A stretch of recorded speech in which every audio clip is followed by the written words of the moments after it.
I suppose this guys.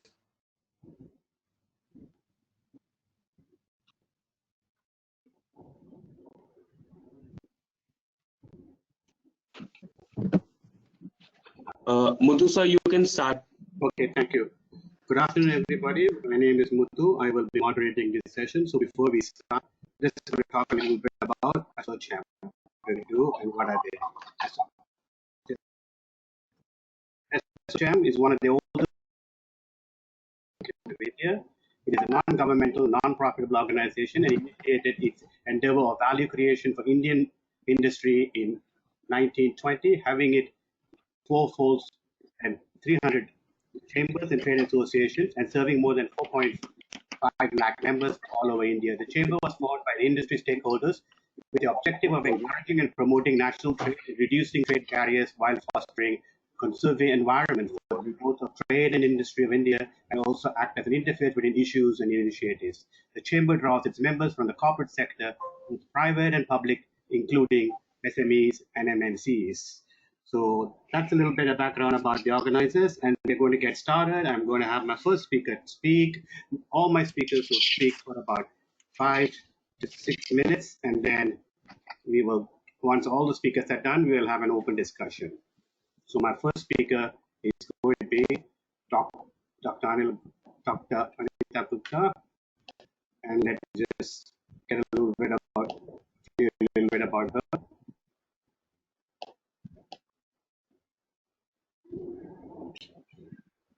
Sorry.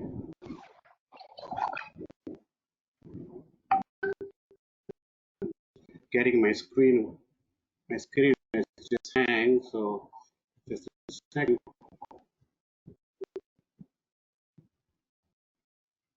I'll just get organized, just give me 2 seconds.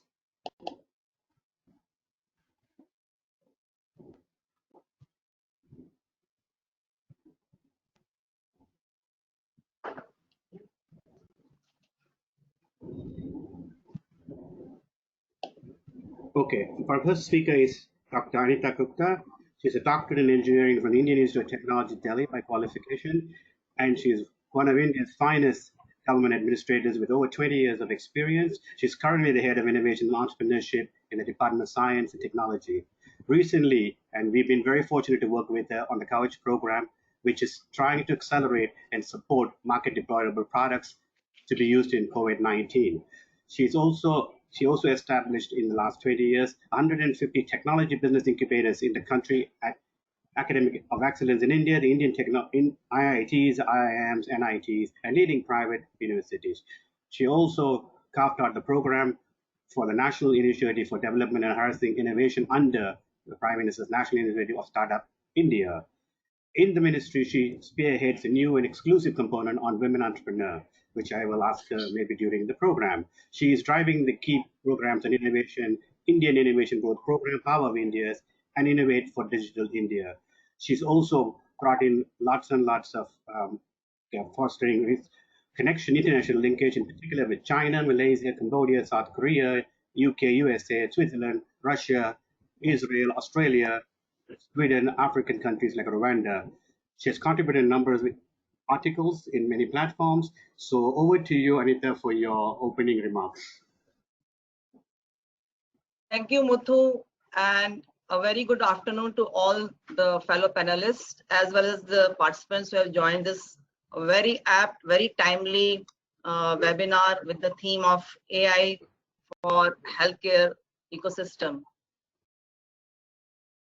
To begin, all know we have seen how successfully we have actually seen the wave of information technology, biotechnology, but currently this is the third wave we need to actually embark on through the AI driven, ML driven, deep learning, robotics. So all these new wave of technology will have a huge say going forward.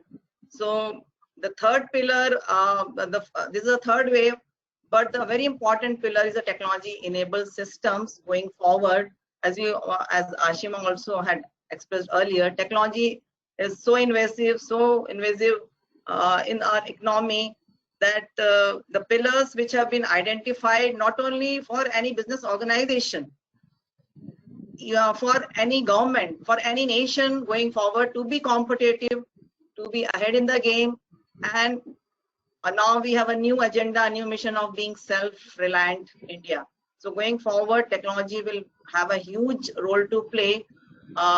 Just to highlight, like since everyone, the whole world is grappled with the global health crisis, the pandemic of COVID-19, no better time where how technology could play and provide a lot of solutions in the healthcare domain. This is going to be the thematic area topic of today. But let me also talk about the Department of Science and Technology, how we are actually advancing the technology developments. Quickly, I will highlight two initiatives, very recent ones. One is interdisciplinary cyber physical systems, wherein we will be actually having intertwined approaches for machine collaboration, human-machine interaction. So be it like our key focus will be, of course, to enhance the research capabilities and where we facilitate the human-machine interaction. Secondly, we'll have to enhance multifold our current capabilities in terms of institutions, enhancing their capabilities, human resources, knowledge and skill set.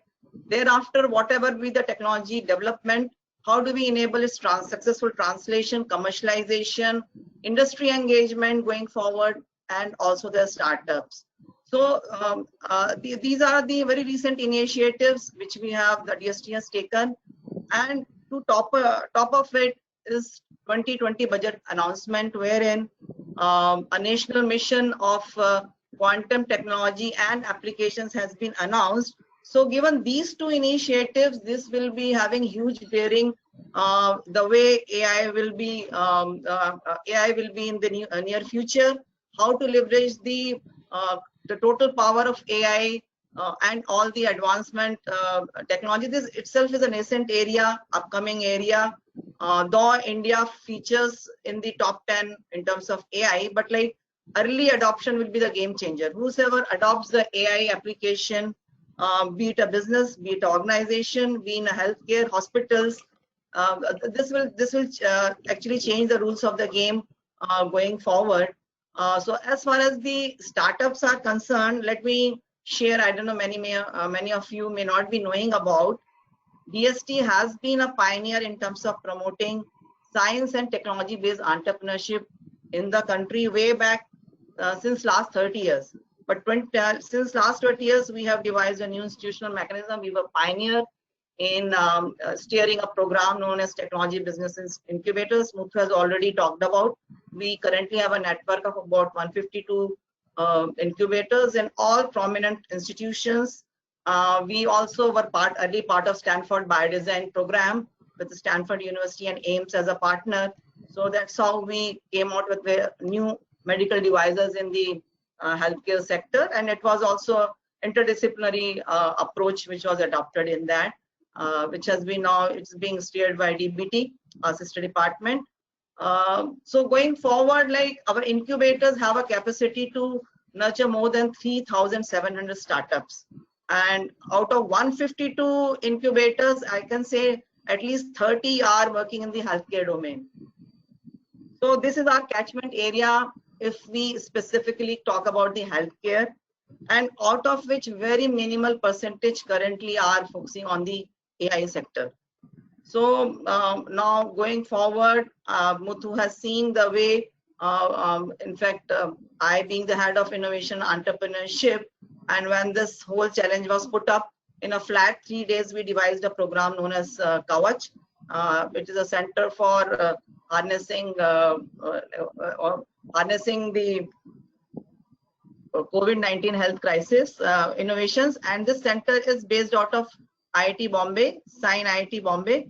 And through a call, we have been able to tap about 826 applications of startups, which are ready to be deployed in market. And we'll be filtering out. The process has just been completed, and most promising solutions out of this exercise will be rolled out in market in a few weeks' time, and good funding available. So going to move forward, government is actually providing all sort of initial handling, nurturing, enabling, and providing enabling environment through variety of mechanisms. Apart from DST, we are joined by many other government departments. Department of Biotechnology is a part of same ministry. Our network of 38 CSIR labs. They are also in a nutshell a huge, you can say, organizational network comprising of 140 odd national institutions of importance. These are MHRD public institutions, which includes all AIMS, many AIMS, new IITs, old IITs, NITs, ISAs, triple ITs, and many other universities. So our extended network, maybe somewhere 500 institutions are currently steer and doing their best. All are rising to the occasion to come out with solutions. So AI, I can say, AI is also a lead, you can say, game changer in the whole innovation value chain going forward. But my only request will be, see these kind of startups, the three major things are more user, more data, and better products. So until unless they have access to data, these startups are actually providing solutions in screening, diagnostics, patient management, even for COVID specific, where social distancing is so important, and all frontline have a huge probability of contracting their disease in spite of all PPEs and other protective gears. So how do we enable remote patient monitoring through AI? These are the avenues where actually startups are working. And going forward, paid pilots, I think if they engage with the hospitals in terms of validation, in terms of paid pilots, because here the solutions will be adopted by hospitals. So they have to be part of the game. They have to be engaged, because all the algorithms, whether it's the predictive analysis, assistive models, or curative, you can say, models, have to be worked in tandem with the medics, with the hospital authorities. They have a huge role to play, specifically we're talking about healthcare, and more so specific the current crisis of COVID-19. So I think from government side, we are actually all providing all sort of support. Okay. And we'll see that although we are very positive, we'll beat over this crisis, come over this crisis, sail through the storm, navigate it successfully. But we must not forget it's a collaborative effort. So collectively, we have to actually work in synergy in whatever way possible. So startup solutions do require engagement with industry. Going forward, engagement with whosoever is the end customer. They really need. Anita, can I request you to wrap up, please? If you're already. Thank you. I think that's all from my side, from the department side. Yeah. And we touch on it a bit more. DST along the whole ministry is working very proactively on all the fronts. Okay, thank you, Anita. Next speaker is Rohini Srivathsa. She is currently the National Technology Officer of Microsoft India. Rohini is responsible for helping customers and partners across industry and the government to drive innovation and growth through technology intensive in the age of Industry 4. Her 25 years career spans business and technology with strategy consulting at Boston Consulting and IBM, and sales and R&D at AT&T Labs. She's a member of the Willy Innovation Advisory Council, is an advisory council of the ECE Department of CMU, and serves on the Scientific Advisory Board at the Department of Science and Technology, Government of India. She was recognized among the top 10 most influential analytic leader in India in 2019 by the Analytic India magazine. She holds an MBA from the Wharton School of Business and earned a PhD in computer science from University of Texas in Austin. Rohini, you have 5 minutes to talk about AI, your topic which you're going to cover, past, present, and future in AI and health. Please, over to you. Thank you very much. So I'll give a little bit of a sense for before COVID happened, how we were thinking about AI, and it's not new in the health area. Broadly, if I think about AI in the healthcare world, there are sort of two broad areas, right? One is actual clinical aspects of healthcare, where AI is starting to play a bigger and bigger role. And I'll give a couple of examples there. Then the other side is more around elements of the healthcare system, whether it has to be the staffing management, claims management, cost efficiencies, ability to predict what kind of patient volume you might have, which has to do with the operations of the healthcare system. So these are the two broad areas that we see in the healthcare world, where AI, as if I broadly call AI as algorithms and data and the ability to make some predictions and use models. Now, in the area of operational AI, there are the likes of Narayana Hrudayalaya in India who have been thinking about data and ability to predict their hospital management, staffing, etc., and have spent some time over the last several years thinking about data as an asset, thinking about the cloud and building models and building the expertise in-house, dashboards and the ability to see insights on mobile devices to really leverage those insights, and have grown over that journey, wherein now they are in a position where AI can be considered part of their mainstream or other bigger and bigger part of how they think about healthcare. If I look at the clinical side of it, there are examples that have happened in India and of course globally, but in India some interesting examples of using for eye care, for example, that has been done with Fortis. That was in fact one of the AI healthcare network around the world, and also there are work that's been happening on predicting diabetic retinopathy with using images. Same way you look at prediction of cardiologic issues for Indian demography that Apollo Healthcare has done to make sure that somebody is able to do a simple health check and understand their prediction to cardiology issues. So those are early things. But when I think about COVID, as we were discussing before the webinar hit, as really an accelerator of digitization and therefore data and therefore the use of AI, and of course to do with the fact that we are in this new normal of how we need to work, which is bringing up telemedicine as an important way in which healthcare will be delivered. So when I see that the impact of COVID and therefore the future of where this might be going, I do see that the ability of data using today, for example, the epidemiological models to predict where where the spread is happening, how best to manage hospital beds, and how best to manage even systems. All of those will start to play, are already starting to play. Similarly, there are conversational works that are being put into place to help people interact with the medical facilities to get basic questions answered and get help as they need. So the infusion of AI, whether it's in the clinical sense or in the operational sense or conversational sense, all of these will start to see accelerate, and we can get into more discussion. But to me, this is it's been a journey, but in many ways, the whole COVID-19 scenario is needing us to bring in data from different sources, not just the healthcare world, to be able to draw insights and make the decisions that need to be made. Thank you.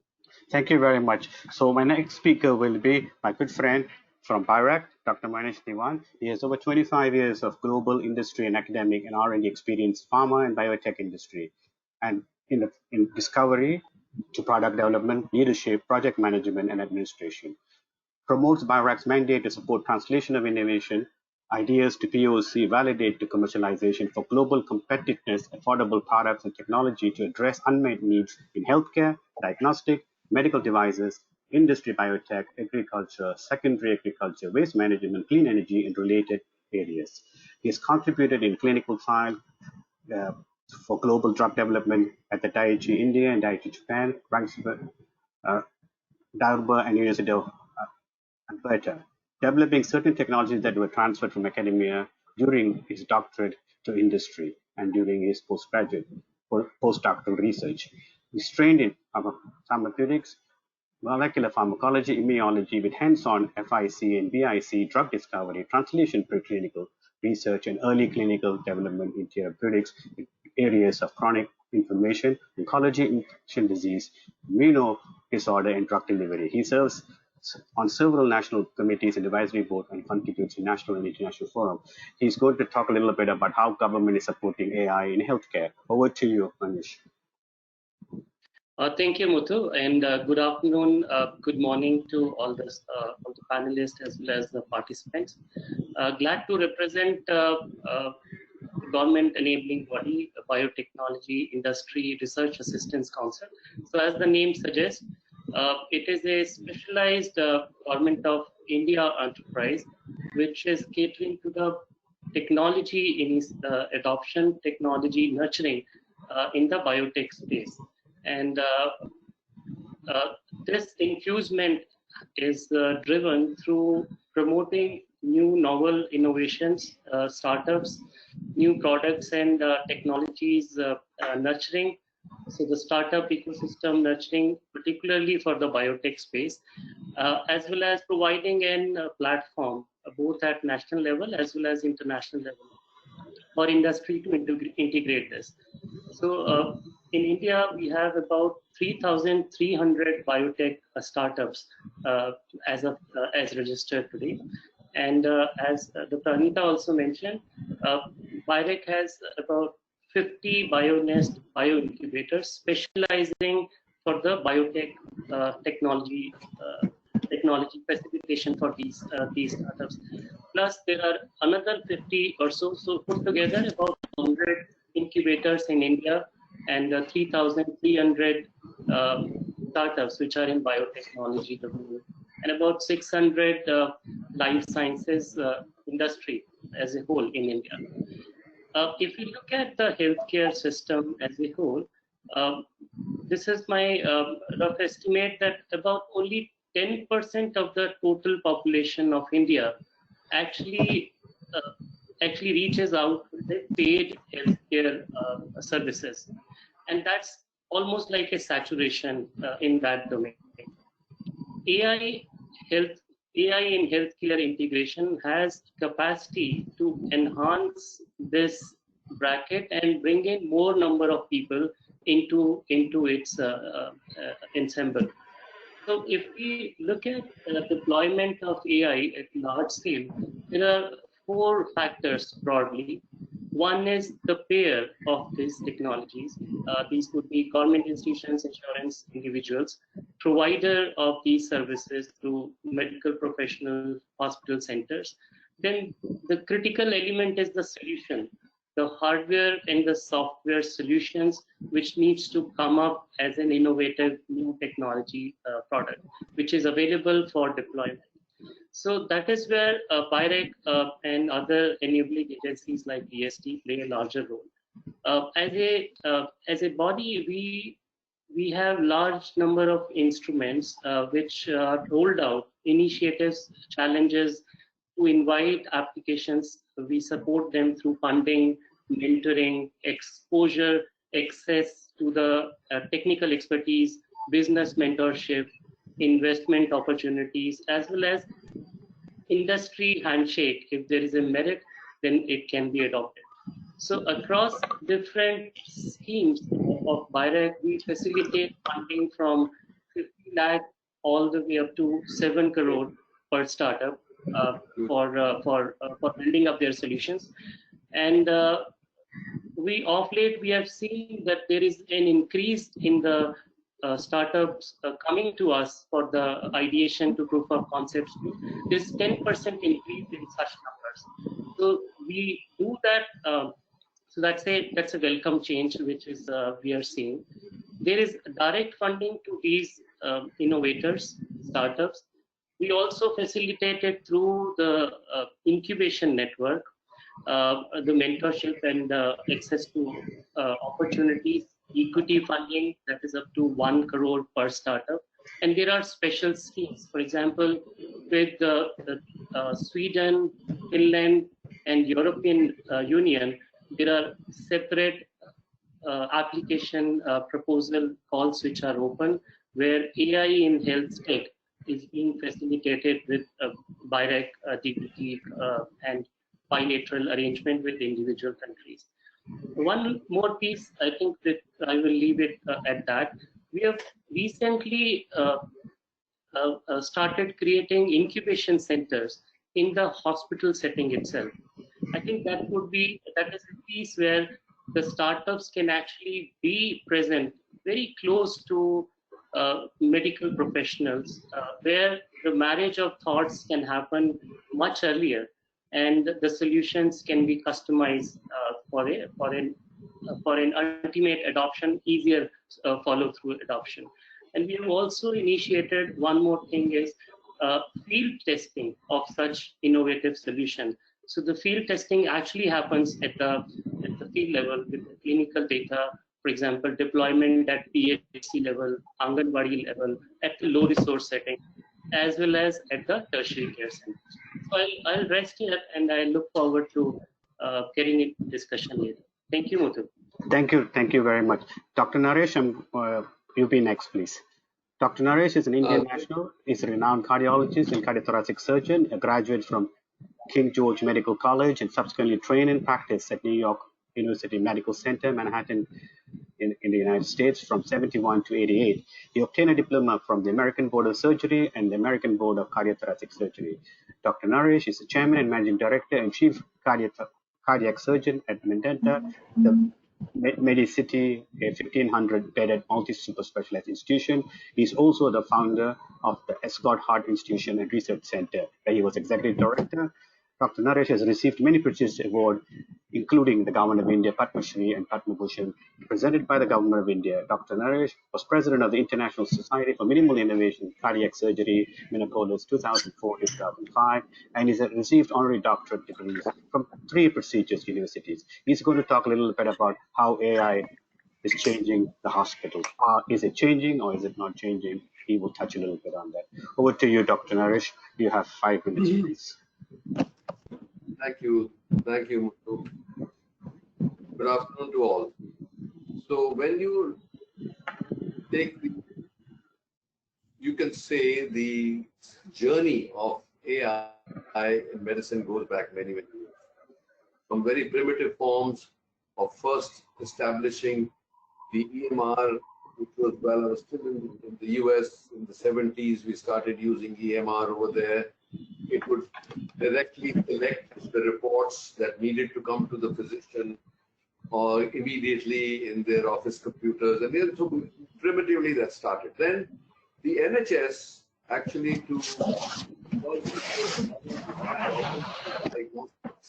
from their physicians developed what we call that pop-up menu, which automatically relates to the patient is giving, and then the differential diagnosis comes up on a pop-up screen. So it helped the doctors to really at least get the full flavor of what could be the differential diagnosis and then carry it forward. But today, if you take that journey, it has a role to play in every aspect of our life, whether it be surgery, whether it be diagnostics, whether it be patient care. So then first thing first, how can we provide the relevant information by bedside so that it could be point of care medicine?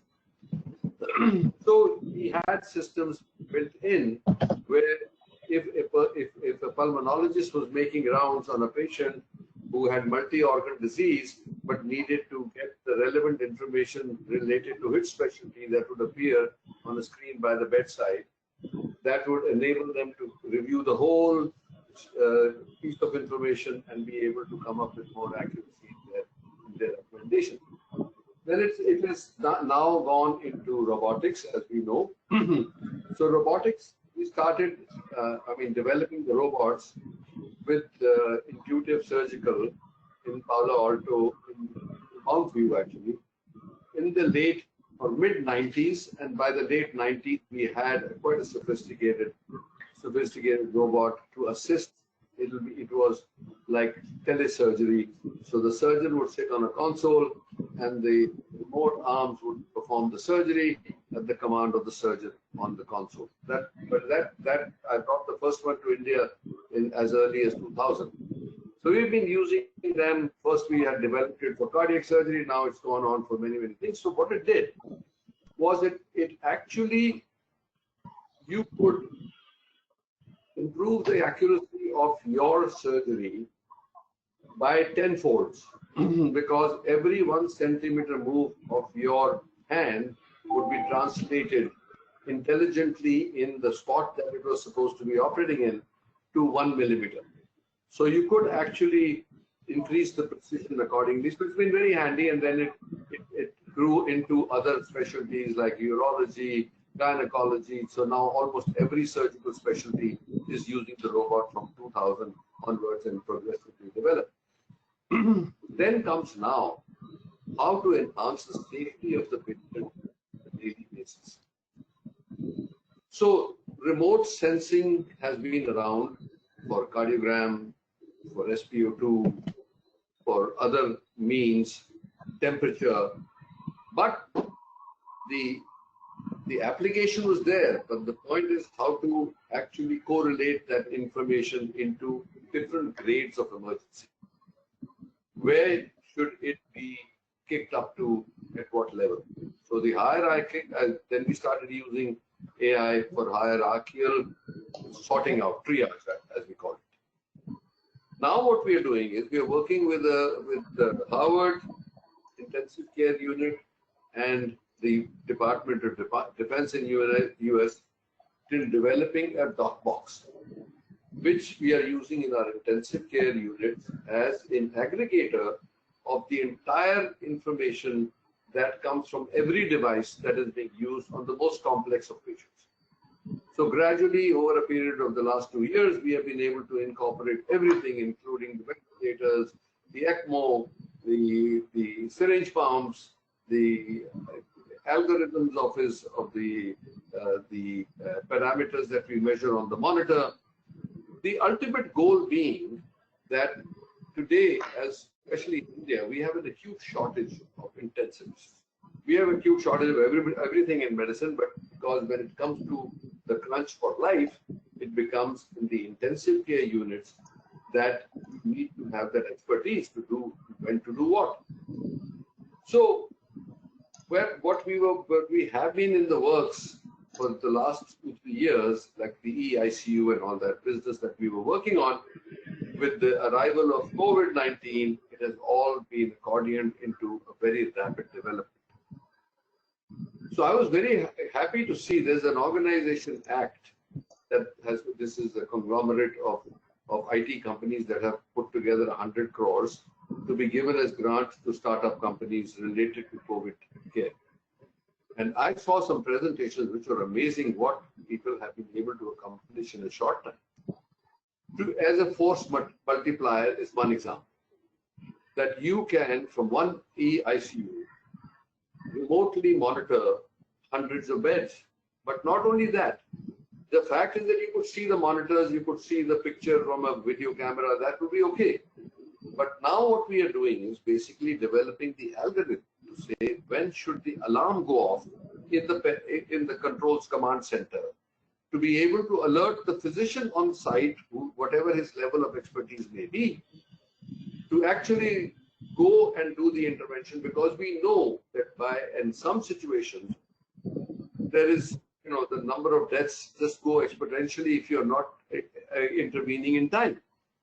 So all these things have been incorporated or under development, but it also means that AI, as I understand it, is not an original thinker. It is the algorithms and the repetitive data that you put in that it can analyze much faster than the human brain and give you what you need.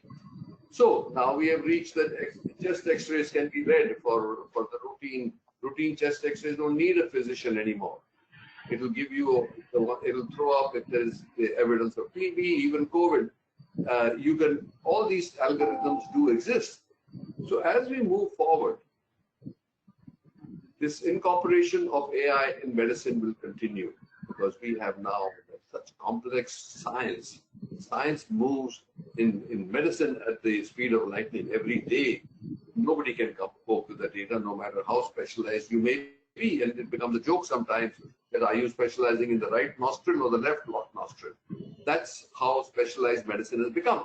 But in spite of that, the data that comes out and the knowledge that needs to be incorporated into your daily thinking, nobody has the capacity to do that. So that is where AI will play a huge role, and it already is. So IBM had made this computer, I'm just forgetting the name, on for cancer and for treatments. That way, if you had all the data, the physician could punch into it, and then it would come out with the worldwide survey on what are the best options for treatment, which was actually hasn't really succeeded yet, but it was preliminary, and I'm sure it will see the light of the day one day in daily practice. But then, I don't know how many of you have seen the film Ex Machina. Did anybody see? Yeah. So that's where the crux lies. When AI develops emotion, how will we cope with it? So that's the main thing. But to say, Dr. Naresh, can you wrap up, please? Robotics now in COVID, we just tested a robot that will make rounds on our patient in the COVID hospital we created.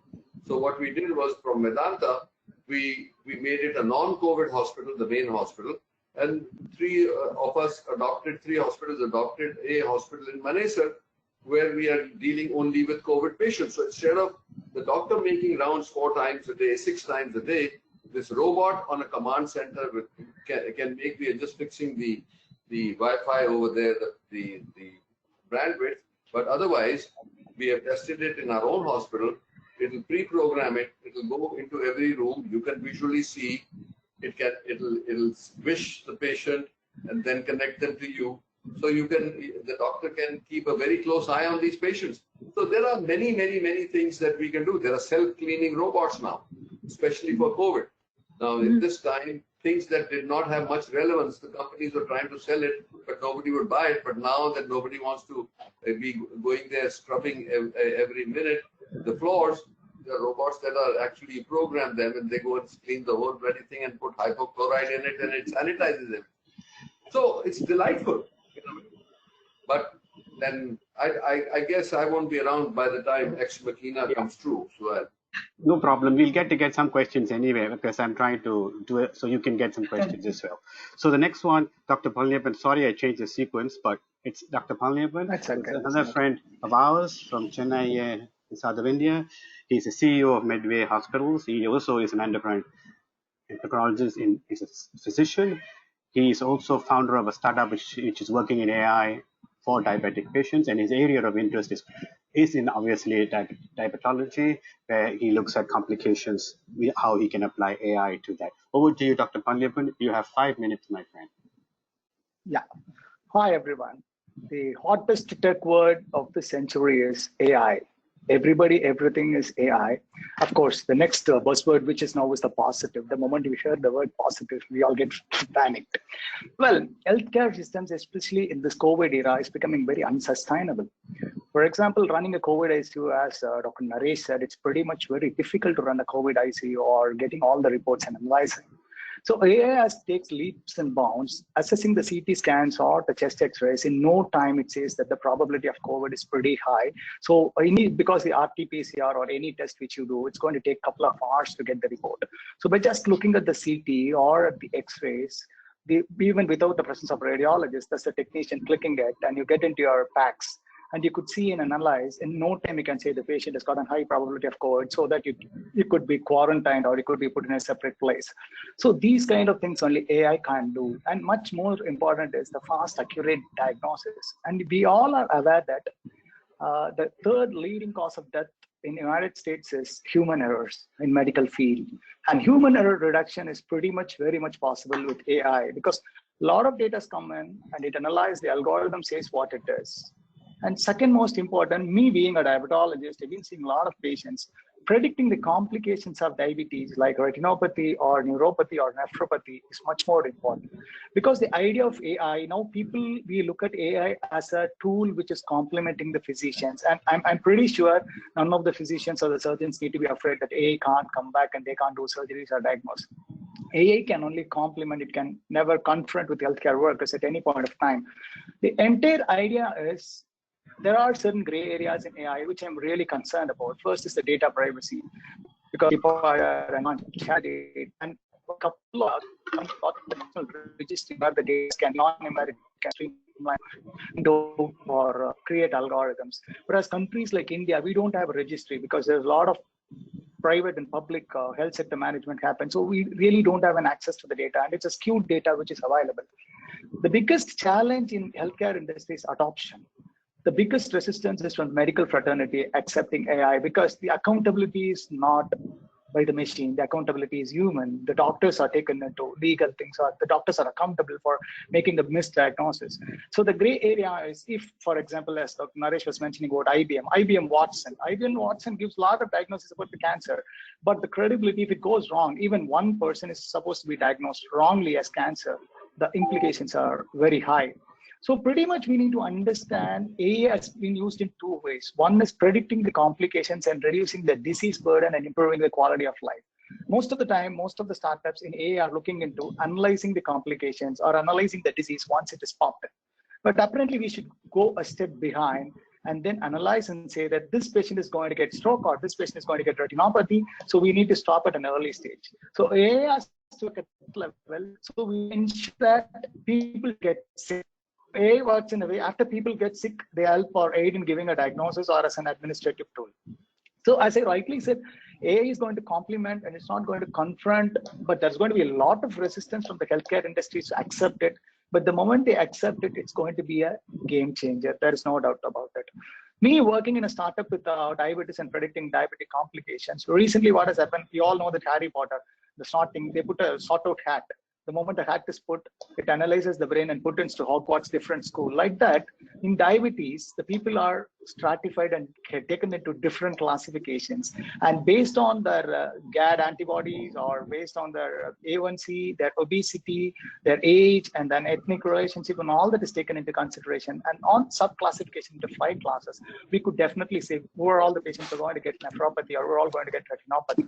By getting into these kind of subsets and clusters, we can prevent the complications. And because these, I feel that AI is very much useful in non-communicable disease in assessing. Same way, actually, it is AI has grown leaps and bounds in healthcare industry, especially in diabetology. As most of you must be aware of the Medtronics, the commando pump, where it analyzes the low sugar, predicts that the guy is going to get a low sugar and ask him to take a snack. At the same time, the guy is going to get a high sugar and it's going to adjust the insulin pump and gives more insulin. So these kind of things really, really helps in putting forward preventing complications. I see AI has got a big role, especially in this kind of a pandemic, not only now and things further to come on. I think this entire scenario of COVID has pushed us to take up teleconsultations, AI, virtual reality, everything in a much faster pace than it's supposed to be. So I think a lot of gray areas, people have to come and have clear-cut laws and says when AI can be used and how it can complement. And second thing is who's accountable for it, because any mistakes made by an AI, the software company or the tech guys are not going to take accountability. It's going to be the doctors who are going to take into accountability. So things has to be much clearer, but it's a long road ahead. We are just in the beginning of AI, even though it's been there for ages, we are in the beginning. There's a long road ahead after us. Thanks, everyone. Okay, thank you, Dr. Palaniappan. Our next speaker is Ashish Gupta. She's the Global Head for Healthcare Solution, Google. She spearheads the health industry strategy and solution for Google Cloud. In this role, she sets a direction for the transformation of healthcare solutions. She leads engagement with healthcare key executives in helping transform their business strategy, and define new business models for care, revenue generation, and improve patient experience into the care regime. By incorporating elements of artificial intelligence and cloud technology, she gives wings to, she strongly believes that patients' care and experience can be substantially improved. She has authored several healthcare articles and is a frequent speaker at industry forums. Recently, she was recognized as the most influential woman in healthcare IT by HIMSS and top 100 women in Fern Tech and Health Tech Award. She's a founder of Girls in Tech, an initiative with a purpose to ignite girls' innovative talent and interest in computer science. She's going to talk a little bit about how secure and accessible is data in the cloud. Over to you, Aashima. Thank you, first of all. Truly an honor to be here. As I was speaking earlier, my family is pretty excited with distinguished panelists and speakers, especially Dr. Trehan. So truly an honor. I lead healthcare solutions in Google Cloud, and people know Google as a consumer company. Like we all use Google Search, YouTube, and whatnot. And we're very proud of what we have built in Google as a consumer company, doing that for 20 years. A few years ago, we realized the infrastructure that we have created for Google's 8 different products, which have over 8 billion users each, the same infrastructure is required by the industry. The same thing that we worry about: privacy, security, scaling. How do you take a product and scale to billions of users? There's a lot of thought that goes into it. Consider our search as an example. If you're searching something, surfacing context-aware top results based on your behavior, there's a lot of AI machine learning that goes into that. So Google Cloud became the enterprise arm, if you will, where we are packaging the goodness of Google, giving you the infrastructure so that you can apply AI machine learning in your workflow. We are serving many different industries. I lead a healthcare industry strategy and solutions that we are going to that I'm going to talk about. I know we've talked about many great examples here. AI is still at the very early stages. And in some cases, I also say it's not a pixie dust. It's very early days, and data is super important because what you're going to train your models, your source of truth, that's the X-ray image. Labeling that image, getting the consultation from radiologists, what is the stage, and understanding and establishing the truth becomes very important. And that's a very mundane, boring thing, labeling things, getting the data, getting that de-identified, Dr. Palaniappan, as you talked about. So there are tools that the industry needs to get to the AI. First mile is pretty complicated. Understanding your data, working with the physicians, radiologists, and then yes, we can apply AI in healthcare. Last year, I led a partnership with Mayo Clinic. It's one of the world's #1 hospital, and cloud became and it is the cornerstone of that partnership. Where getting the data onto the cloud, security, privacy, infrastructure. Then we are building AI models along with that. It's like co-creation. So the way we work and the tooling that we provide is there's a lot of capacity of AI talent as where we sit. Like not many people know or have the skill set to build the AI models that then can, go into the field and the clinical workflow. There needs to be a lot more thoughtful, but we need to unlock the innovation. So in one of those examples, the Mayo Clinic, we are working with applying radiotherapy. So it's like auto-contouring of the organs. Underneath that is computer vision. The same computer vision that when you look into an apple, Google, it says, yes, an apple or a banana or a cycle. We need to train very similar things. In this case, it's like auto-contouring. So my three, if you say takeaway is, the first is data is super important. Getting the data right, I call it data wrangling, de-identification, and leveraging the scale that you would need to build these models and to crunch the numbers, you need that infrastructure. And then second is really partnering very closely with healthcare industry, with physicians, with radiologists, and establishing the truth of what is that image telling us. Is it renal cancer carcinoma stage 1? Is it Boston level 3 or 4? I think all that depends upon when you establish the truth. And the third aspect is clinical workflows. You need those APIs. So I call it from data to the bedside is a long journey. It requires close collaboration. There are many, many different examples. Dr. Trehan, you shared the intuitive surgical. I'm talking about radiotherapy. There's diabetic retinopathy where Google, we are working with our hospital in identifying the disease. But to do that at scale, there needs to be much closer partnership. And COVID has also now shifting gears. When we are talking about physicians in US, physician burnout is a major cause of physician dissatisfaction. We are working with a partnership where there's a speech to text, where the notes can be automatically created and entered into EHR. That's another example of AI. It's not just clinical diagnostics, which is, I would say the crown jewel, if you can get to that. But there are many, many automation examples where they're not that critical, like there's no life and death. It's clinical notes, it's transcription, it's speech to text. And then what we saw in COVID, there's a lot of demand because patient triage became a big ask for a lot of our customers because patients were under lockdown and physicians, some of the physicians were also working from home. So how do you triage right care and right setting? And that's the triaging, the conversational AI piece in there where you're advising a patient where should they go, and there's a robot, but this is a bot. Aashima, sorry, can you wrap up, please? All right, so I think excited to be here, and I think the last one I would say collective action, partnership, collaboration, and over to you, Muthu. Sorry to spoil your trend, I thought, but unfortunately, I have the unpleasant job of stopping people, so we'll have to just manage with that. So the next speaker we have is Ashish. So I'm going to just give a little introduction about him.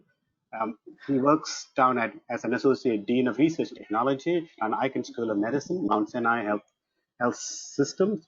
He is nationally and internationally recognized in the field of digital health entrepreneurship. His product experience include health innovation, digital therapeutics, medical devices, and pharma ventures. He serves on the board of venture firms and startups in the US, France, Poland, Italy, Portugal, and Turkey. He's advisor to the French government for digital health and life sciences, startups, and also serves on the panel of clinical trials transformation initiative in partnership with FDA.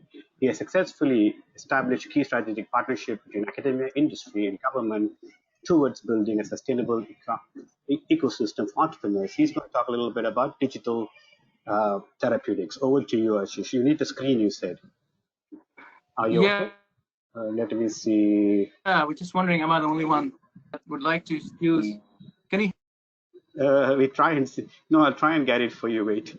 I'm not used to this thing, but I'll sure try. Oh, can you hear me? Yeah, we just can. Want to make sure. Yeah, we can hear you.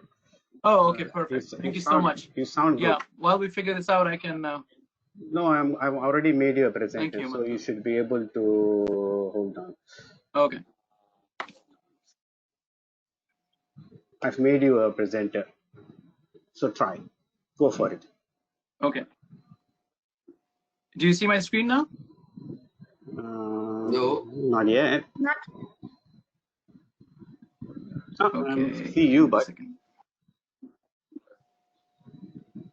How about now? Do you see the screen?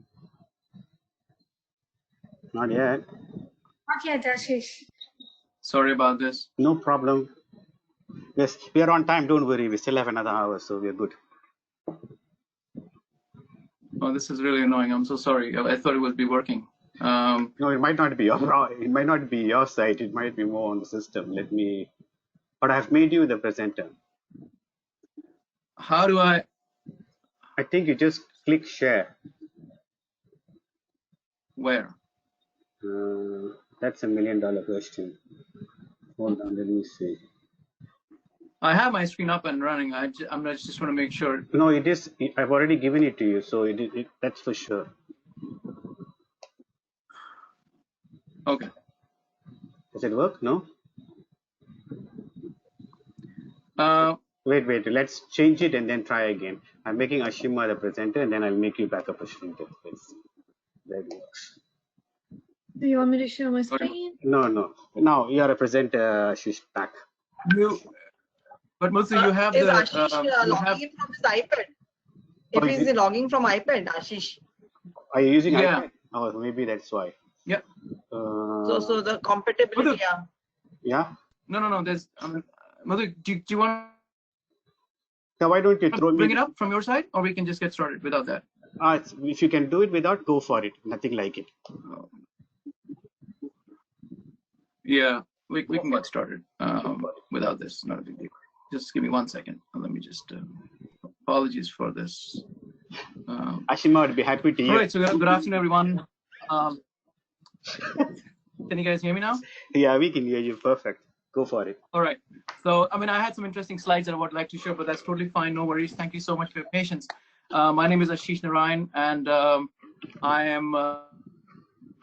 I work for Mount Sinai Health System in New York City, and I'm delighted to be here with this distinguished panel and you know, really exciting time to talk about artificial intelligence in healthcare. I have been in this industry for quite some time and seen it change a lot. Artificial intelligence, if you know, some of you folks talked about it. It's not a new concept. I mean, it's been around for a while. Actually, the first paper that was published in artificial intelligence by Alan Turing was in 1950. Believe it or not, that was a long time back. But due to the acceleration of the technology in this space, and primarily healthcare wasn't ready early on technology-wise, I think the timing is such that it's propelled significantly because the infrastructure is there, the data-driven technologies are there, and data collection modalities are there. So we have a huge opportunity to collect data, mine data, and actually make sense of the data. I work in New York City. Like I said, it's a perfect place to be in medical research if you're there, because you know it's the melting pot. We have the most diverse population in the world, and it clearly makes you know, a lot of sense to be doing any kind of trial or studies or data efficacy across the variety of population you have there. So I'll just quickly talk about. Just take a step back and see not just the AI, like how do we as humans typically solve problems, right? So it's all about solving problems, and that's why I look at it. So from the moment you're born till your last day, all you're doing is just gathering huge amounts of data. You know, we gather over the years. Then that's our data set. Then we augment that to the data set that we gather from our, you know, friends and family members that tell you what's right, what's wrong, and you gather over that. And then you do a set of validations over a period of time. Say, okay, what really worked, what didn't work? What is the consistency in the results, right? And then you link those experiences to the results. And actually, that's the concept called the linking of data and technology. So not much has changed in terms of the way we approach the problem. It's just that now we're using computing to do that. I mean, clearly, if you know the Ayurveda science, been there for 7,000 years or so. We've been running literally clinical trials for centuries without even realizing, because in Ayurveda things work, and we do clinical validation, we check the consistency of results and the holistic healing and so on and so forth. So that is another way to look that we have been doing this for a while in different modality, of course, with much less data-driven approach. Just a quick reflection on where healthcare has come in the last 100 years, let's talk about, right? So we have made significant impact in the drug discovery, in the use of technology. We have made significant impact in testing and pathology. We have made a lot of improvements and actually innovations in imaging. The whole science of genetics, data interoperability, meaning how do systems talk to each other? How can you transfer data from one system to other, analyze it, report back? That has happened in the last 100 years. And now we also have lots of policy and regulations. In the last 20, if you shrink it down in the last 20 years, what major milestones have happened in healthcare industry has been electronic medical records, mobile health, telemedicine. We now have self-service kiosks. You can go there and take the vitals and other kinds of measurements. You do remote monitoring tools are there, with lots of sensors and wearable technology that's come up in the last 5 years, where data gets pulled and it's your data, and you can pull that as and when needed. You don't have to go to a doctor for an appointment and then get that information out. So that is a huge acceleration in terms of that has impacted the healthcare delivery in the last 20 years. But what we have to acknowledge also the reason why all this happened. It's not just that all this was not there before. We had the skills, we have but what has played such a key important role in this is the economics of it, right? So things that you could do before, you can do at a much less cost now that you would do otherwise. The amount of data, the processing, the compute has significantly reduced in cost and significantly introduced in functionality and output actually. So for years we've been generating, every year we generate more data than the rest of the year combined. So just to give you perspective, in 2020 we'll be generating more data than we had generated so far up until 2029, all the years combined. So that's only possible because of the economics. So a lot can be done with less. The power of technology is not just in the hands of few. I mean, it's been democratized. So which is a huge enabler in the startup industry. And 9-year-old, my son can program, and he can do a lot of things that I couldn't do when I was at that age. So clearly there's a huge impact, we can do with a lot more with less. I'm going to quickly move on to where the opportunity of AI and machine learning primarily. That's one other thing that goes along with AI. AI is about, building smart algorithms to do a certain job. But machine learning is a learning piece where it's heavily based on the data that's collected. So like Aashima was mentioning and Dr. Trehan was mentioning, all these technologies coming together, but it's heavily dependent on data. I mean, we can enable technology to further the mission of three things primarily in the healthcare industry: predicting a disease, preventing a disease, and then treating it, right? So if you can do one, the others become easy, and so on and so forth. We have huge amounts of now structured and unstructured data. Now there's a biomarker data from imaging, from molecular genetics and other areas. We also do clinical validation and put real world evidence on top of that. And then you run this through sophisticated AI and machine learning algorithms. Guess what happens? Kind of something that we've been doing for ages when I said that when it's how we learn. From the day you're born till the day you die, you're collecting data, and this is exactly what you're doing. Sorry, I need to ask you to wrap up. Okay, I just need 2 minutes. I want to quickly jump into the digital therapeutics side. I'm sorry for that. This is the key thing I want to. So digital therapeutics is a really amazing field that's growing up now. It's called as software as a treatment. Digital therapeutics it's a high quality, clinically validated software application to treat, prevent, and manage medical disorders. So basically what's happening in the future now, and actually it's happening now, is you will be prescribed, instead of a pill, a software. I don't want to scare you guys. That's not what's happening today, and that's not the holy grail. But at the same time, there are several use cases in behavioral health, in neurodegenerative conditions, in physical therapy, in diabetes and cardiovascular health, where there are applications where they can be prescribed to you, and through a software, believe it or not, you can manage a lot of that information and take care of your health. I mean, I've been fortunate to be engaged in several of these validations in my career, and this is the path, and that's the future that's where we're heading to. Excellent. Yeah, it's just, I mean, if that's good. Thank you. Thank you very much. Dr. I wish I Naresh, had more time, but that's okay. Dr. Naresh, Yeah, go ahead. do you want to leave right now or something? Another 5 minutes. Let's hear the next presentation. Last one. Okay, then very good. Very good. Good decision. Very good decision. It's a young India's bright talent going to speak next. So we'll be well worthy listening to. Okay. The next speaker is Prathistha. She is the incubation manager at the Indian Institute of Technology in France. She's been working in the ecosystem for the last 5 years, working with entrepreneurs, companies, individuals, companies, organizations in the area of entrepreneurship, incubation, accelerators, and innovation. She also co-facilitates around the world on business modeling. She's also part of the Catalyst program called Startup Podium, which runs a multi-location around the globe that enables innovation and ideas to be shared, discussed, and materialize at an international level.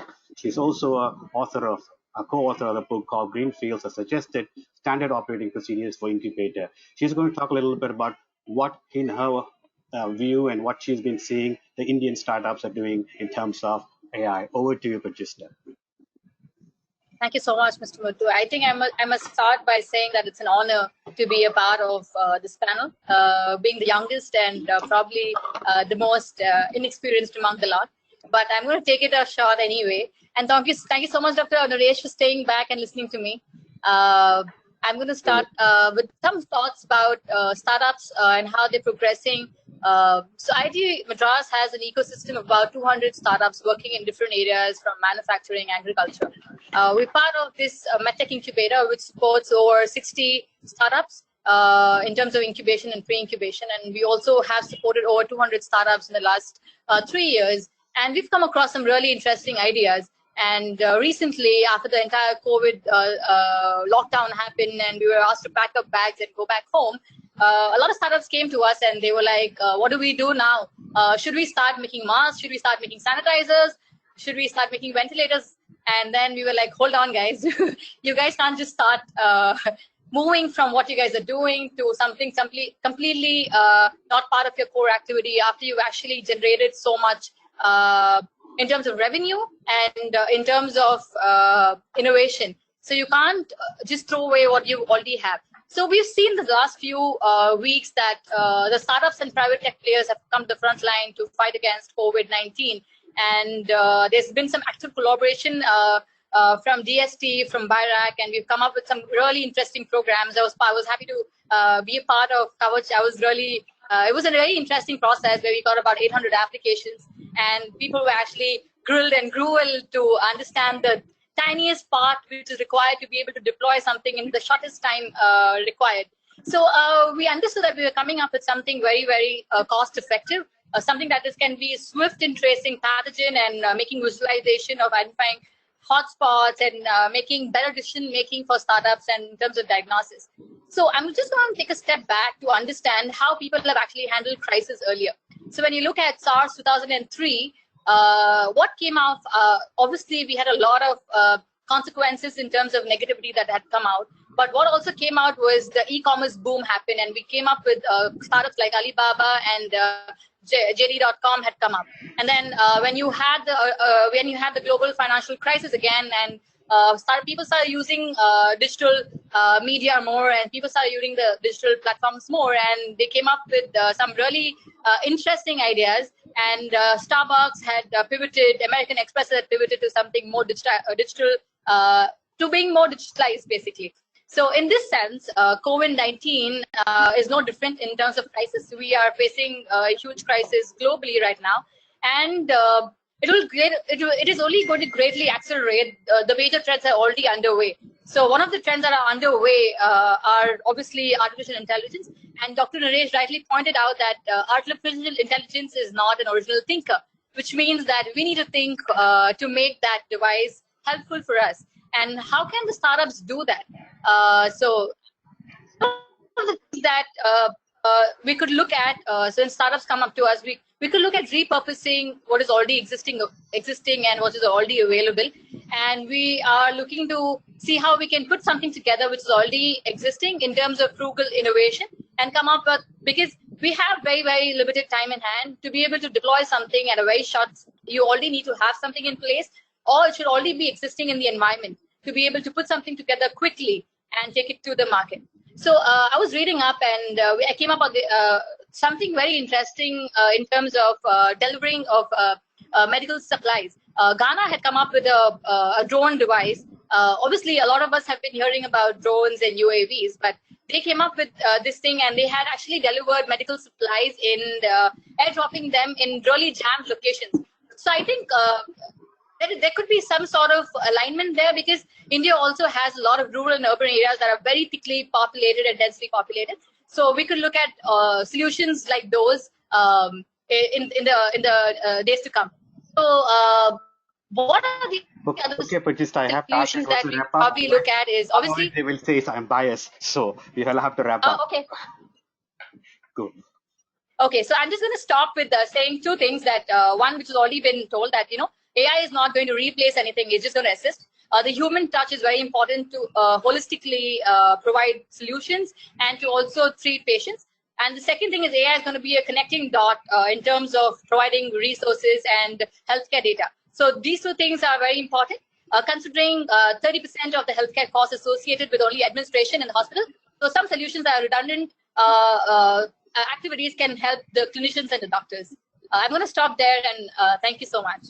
Fantastic. And it's so nice to see Dr. Anita Gupta and also Dr. Naresh appreciating your talk. So you should be reaching out to Dr. Anita to mentor you to get to her level in the years to come. Yes, that would be an honor, ma'am. Thank you. And also your good friend Manish was also appreciating you and he knows you very well anyway, so that's good for you.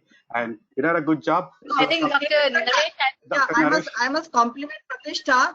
She echoes complete energy and passion of a startup, because the startup was not represented in the entire panel and she filled the gap. Oh, great. That's a great compliment coming from Anita. It's made a year now, not only a day. Dr. Naresh. Can I say bye? Because it really has been an honor.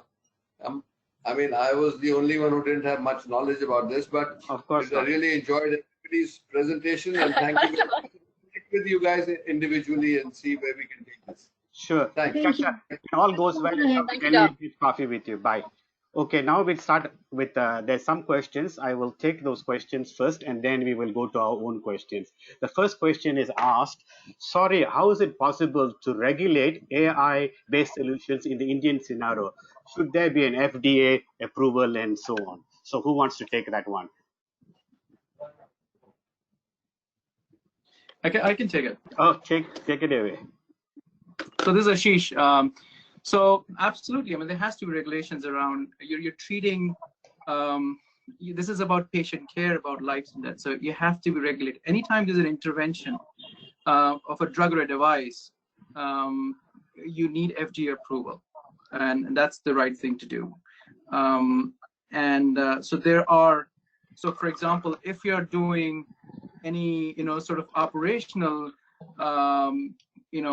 or improvements in your process and operations in a hospital or a healthcare setting or delivery setting, then you do not need. But anytime you're doing an intervention, for example, if you're doing any, let's say, clinical decision support, where your software is deciding what the treatment modality should be, what kind of drug, what kind of prescription should be, then has to be regulated. And I didn't get a chance to speak in my talk before, but there is the digital therapeutics piece is very, is at the core of this. You're building these softwares as devices, actually, as drugs, and they go through the same rigor as if, under FDA, as if it was an approval for a drug. FDA has a very robust, platform to do that. It's called the pre-cert process, which accelerates the process. But to answer that question in short, this is how it's going. Cool. Anybody else chat later if you want. I could add, please. Yeah, I could add a little bit to what Ashish was saying. So I think beyond regulation, the whole area of AI is also drawing I think interest from the aspect of responsibility and ethics, if I may put it broadly.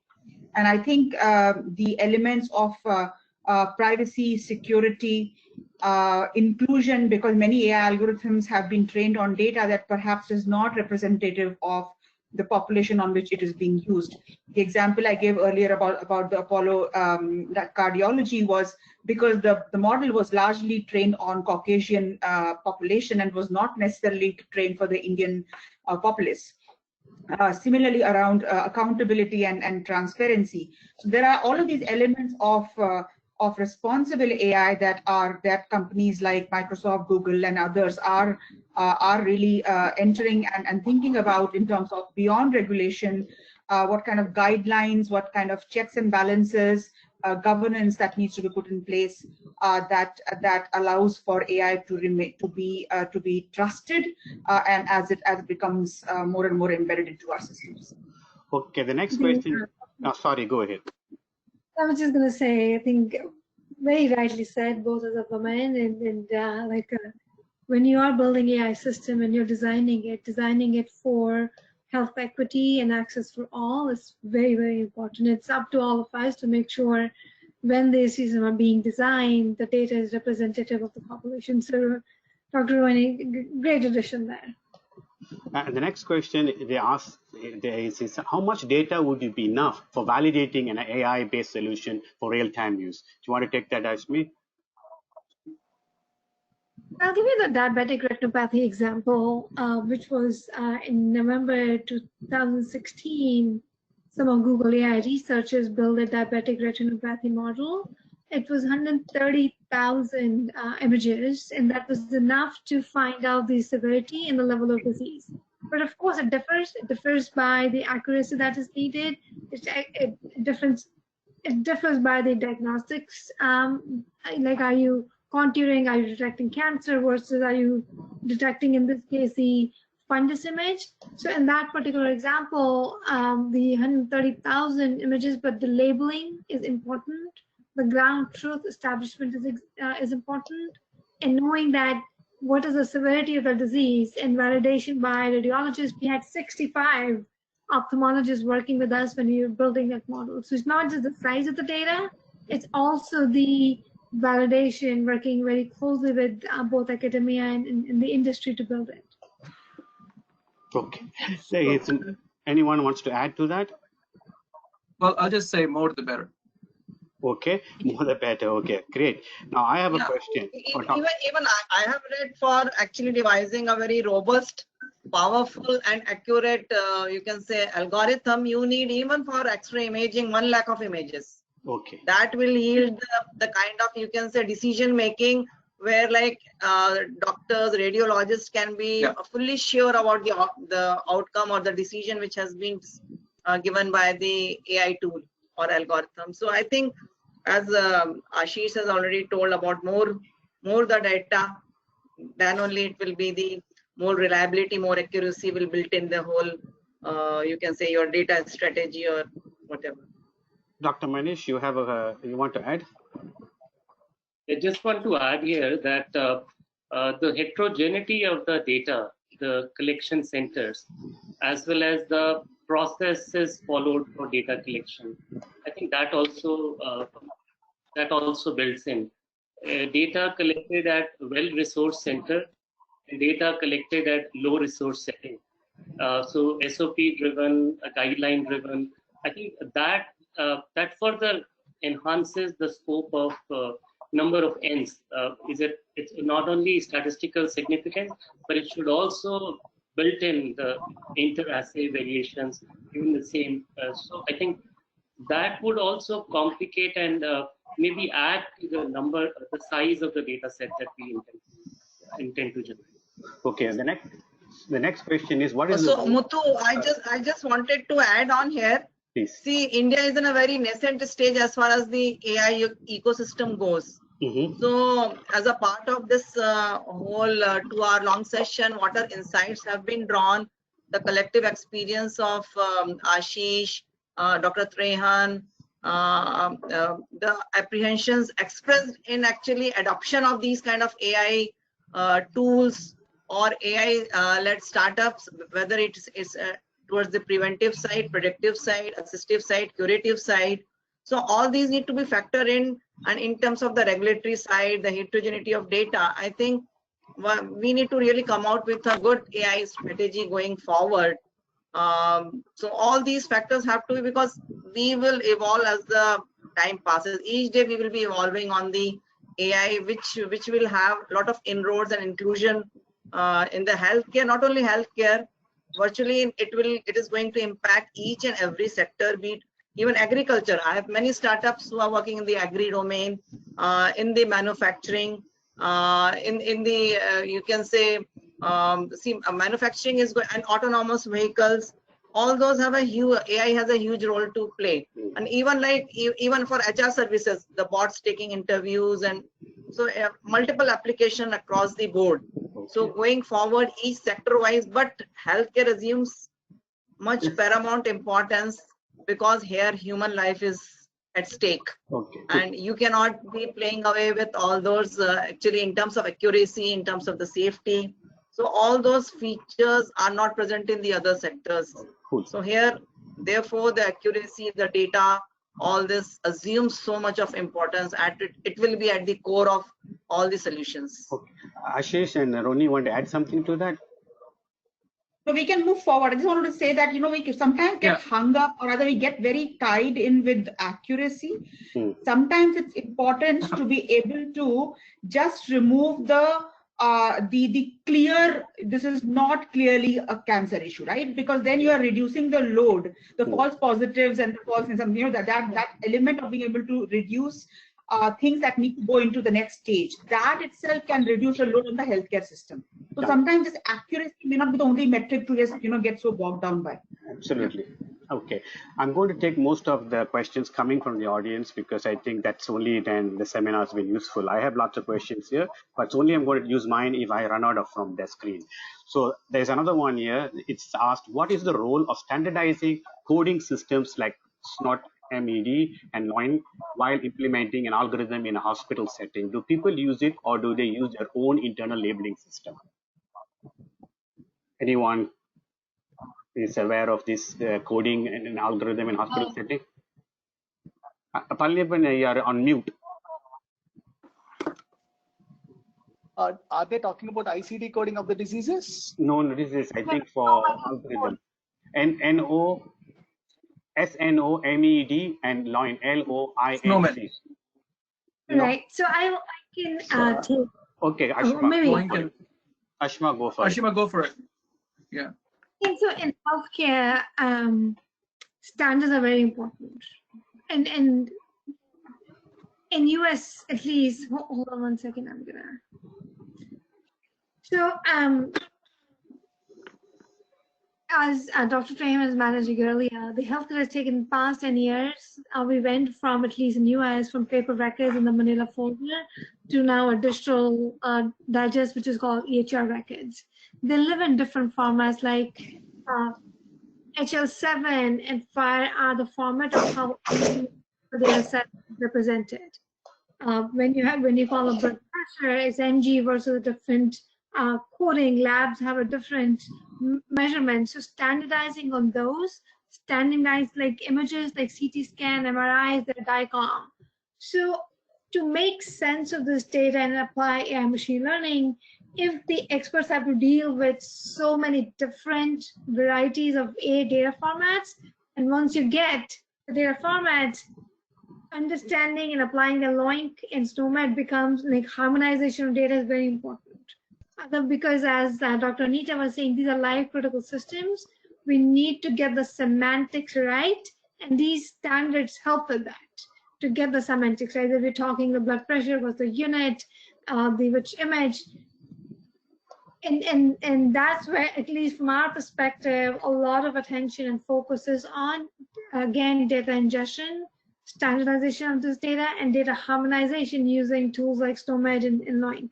Great, absolutely brilliant. And I have a next question. Maybe it is a BIRAC question, more like, what are the funding options for startups in drug discovery areas using AI?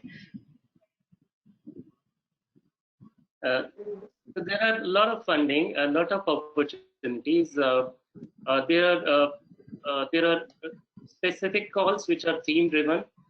For example, in the AI healthcare implementation, if you have solutions that is using bioinformatics, crowdsourcing of data, or a specialized algorithm where you can obviate the need of or minimize the in vitro screening to actually on in silico screening, that to hasten the earlier hit identification or characterization of your leads, etc. So all that would fit into that. So there are schemes, special calls, for example, rolled out by DBT BIRAC.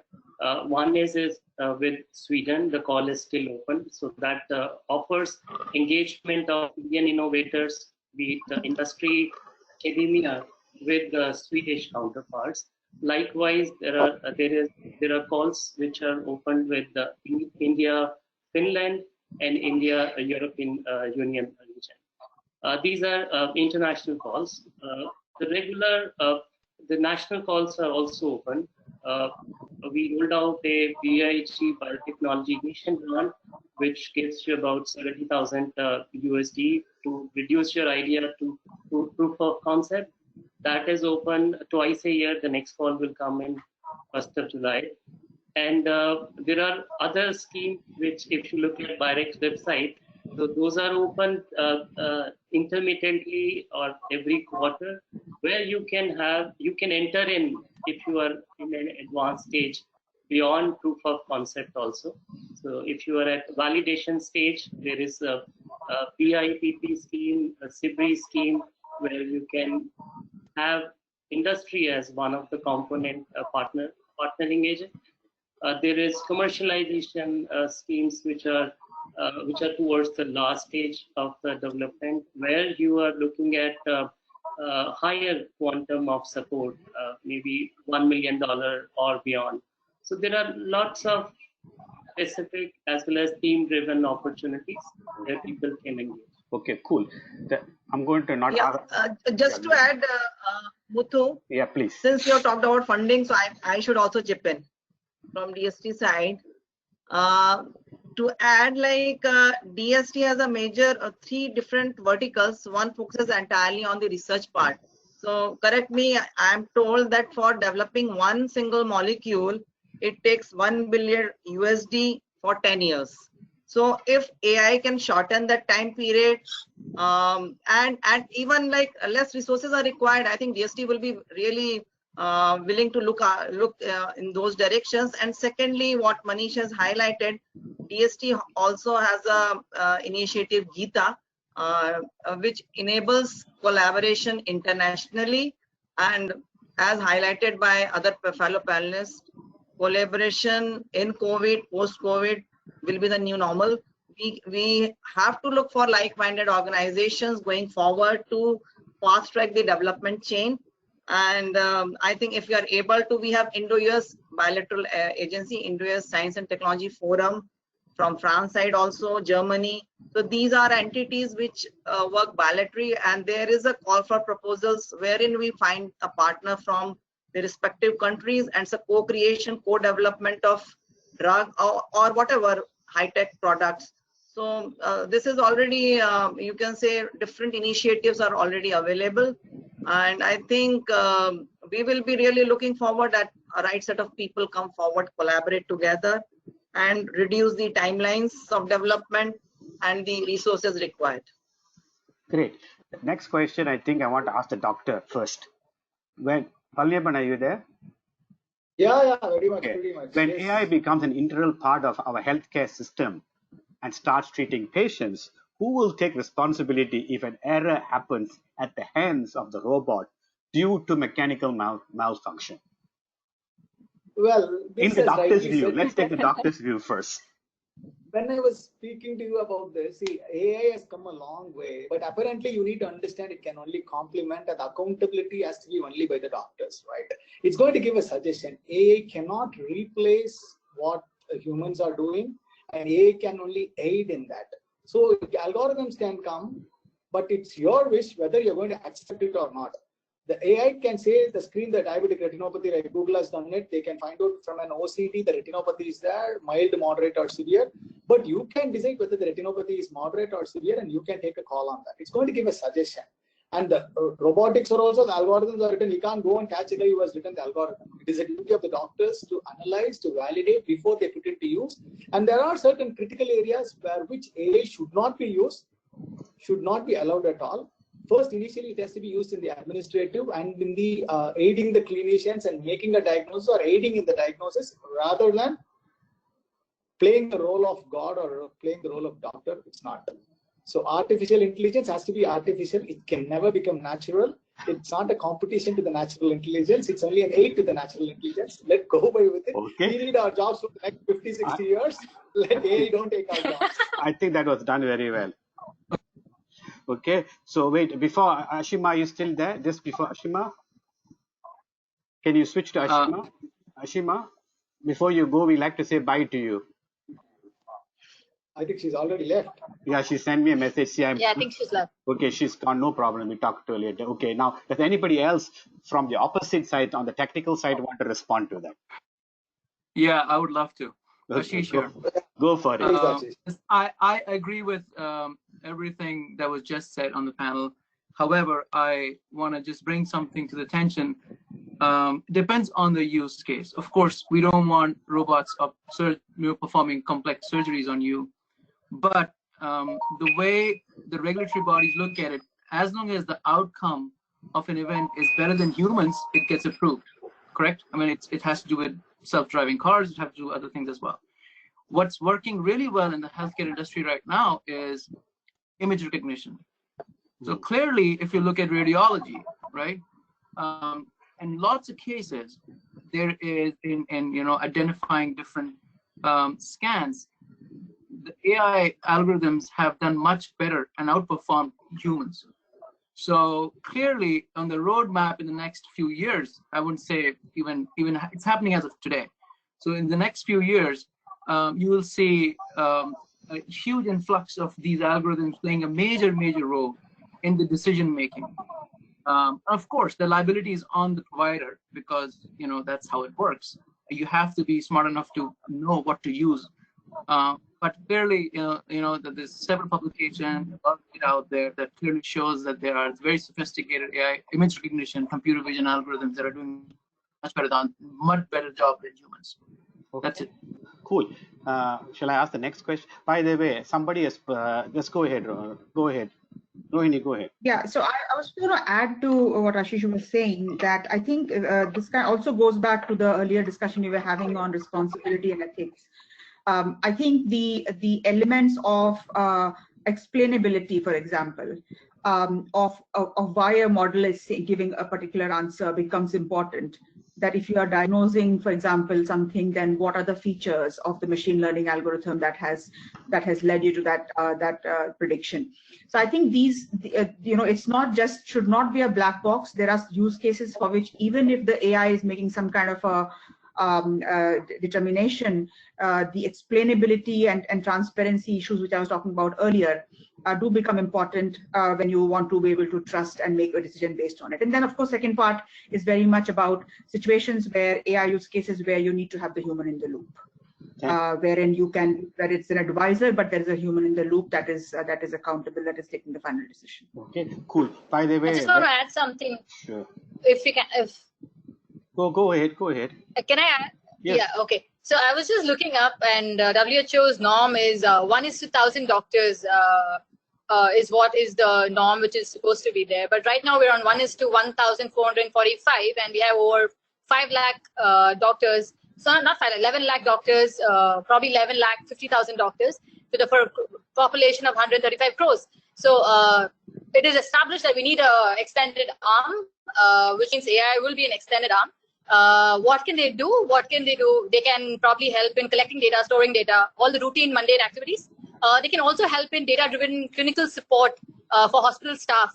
I think that's also something that can be looked at. This will help in actually releasing the load from the healthcare professionals, and also will help in the doctor visits also. So right now, when you can actually deploy something which can be done virtually, when the patients do not have to come. I want to just give you an example with Dr. Palaniappan. So my mom had a severe acidity reflux recently, and I didn't know what to do because everybody was like, don't come to hospitals. And if I had some sort of virtual care, I reached out to Dr. Palaniappan for a very quick remedy. But if we had a virtual care where we didn't have to go to the hospital itself and could get a solution there, I think that would have helped. So solutions that actually had work as an extended arm to the doctor is I think the way forward, and not just because we're fast tracking very quickly. We should not also have unvetted tools inside the ecosystem. Okay, cool. By the way, venture capital. So just to add what Prathistha has just highlighted, I just saw a video from Israel that was a home quarantine kind of kit, and like the complete telemedicine, AI, everything, remote monitoring, everything built in. And I think that is the kind of solution we should be more focusing on, rather than the ones like imaging is what Ashish has highlighted. So, and even like at the administrative level, all repetitive tasks could be eliminated it doesn't have a bearing on the other outcomes from the patient perspective. So we need to really chalk down a strategy, prioritize it, where the AI could be a really useful tool going forward. And some of it's already said it cannot replace a doctor. So we should never even attempt it. So we need to really, which are the low hanging fruits where AI could be really deployed and deliver good. Cool. Venture capitalists has posted they're looking for ventures for outside people out there who are looking for money. They're willing to fund $100K. So there you are. So go look for them. So I'm going to take another question from on the chat. It says to make AI up and running, it needs to feed in huge pool of healthcare data. Either it can be EHRs or EMRs. How can it be achieved to break the barrier to share among healthcare community, not compromising on patient confidentiality and sensitizing it? Maybe Rohini, you can maybe take that since you deal with whole lot of data, since you talked about that ophthalmology one. Yeah, so I think 2 or 3 different elements to it, right? So one, of course, whenever any health scenario wherein data is being used, the data is at the end of the day belongs to the patient, and therefore it is important that it is handled with all the elements of privacy and responsibility that I earlier alluded to. So there is a whole thinking around both masking of data, anonymizing of data, and there are new techniques coming up in terms of what are called differential privacy AI algorithms, which are able to work on anonymized and even encrypted data. So there's a lot of work that is happening to allow use of data for machine learning algorithm training, keeping in mind the sensitivity of data. Okay. Now, having said that, in many technology circles, there is also on how to make sure that there is a trusted custodian of data.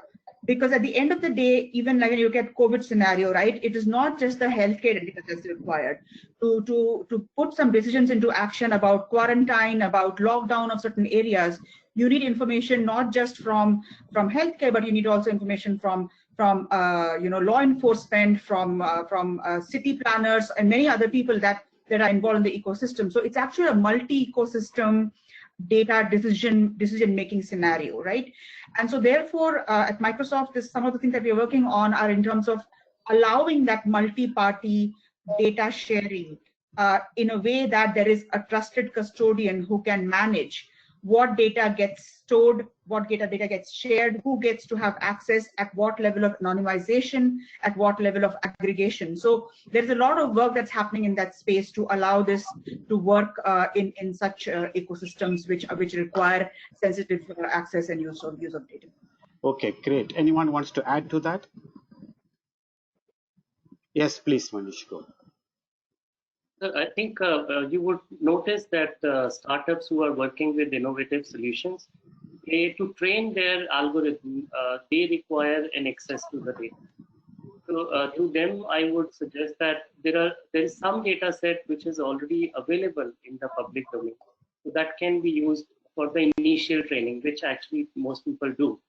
But to be more realistic and closer to the life, they actually need a fresh amount of data, and which is more customized so that they can train their solution appropriately.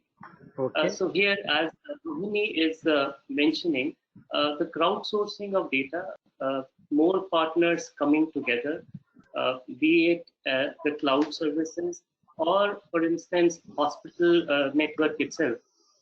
So that live data, that open data, which we were able to customize to cater to the requirements of a particular situation, can only be possible by engaging with such partners like this. So I think the scope is large, and as many as people who are willing to come forward, it's very much welcome. Okay, what I'm going to do is, because we don't have much time, each of the questions I asked, just 2 of you please answer so we can cover as many of the questions on the screen.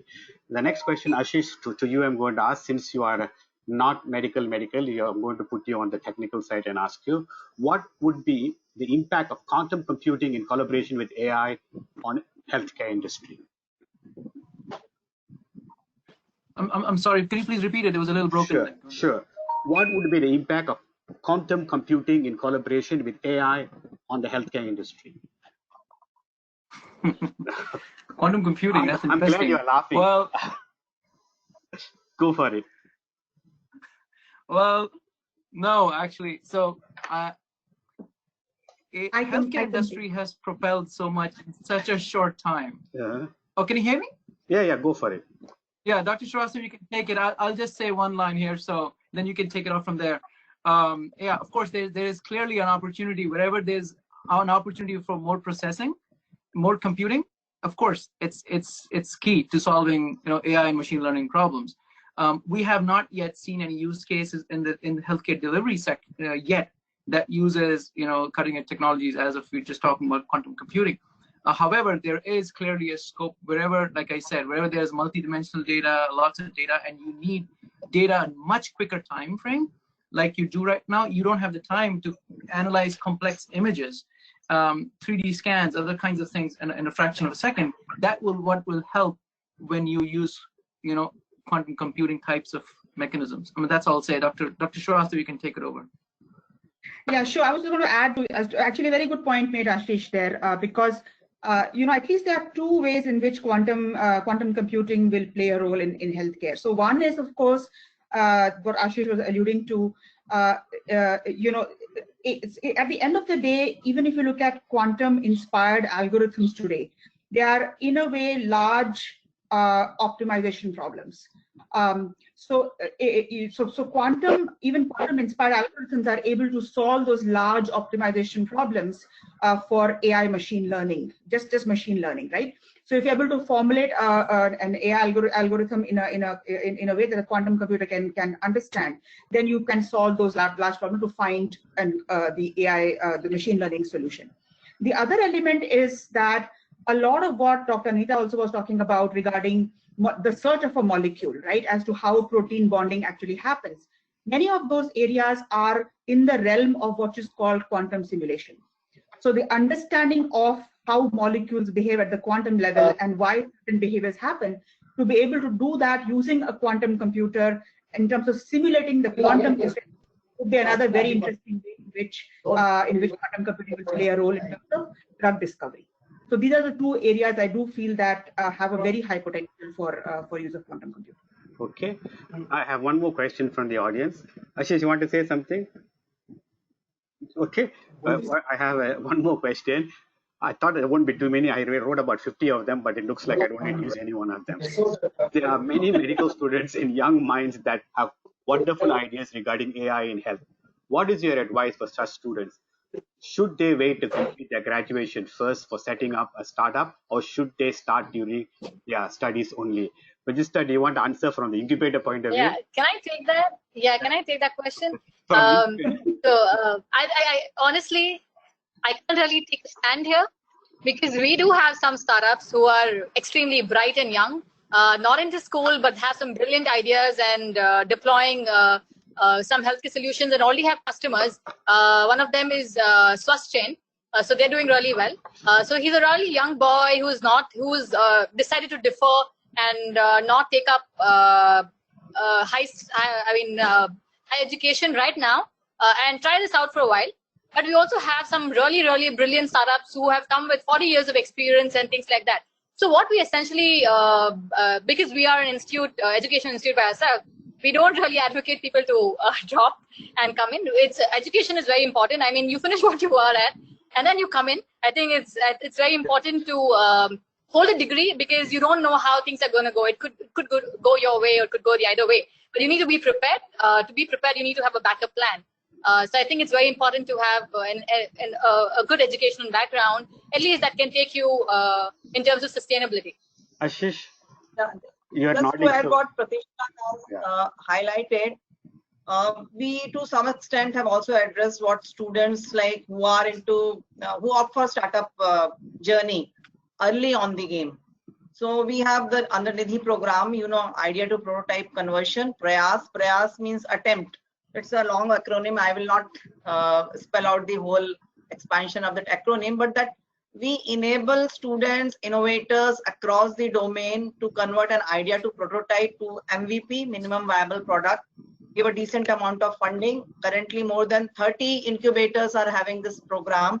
And every year we are actually supporting 100 such interventions for converting an idea into prototype. Similarly, what you talked about, there are some issues in terms of students directly opting for a startup journey without having industry experience, how the business runs like. So it comes with an added, you can say, disadvantageous position. But like students in the digital age, in the modern era, are very bright and smart enough.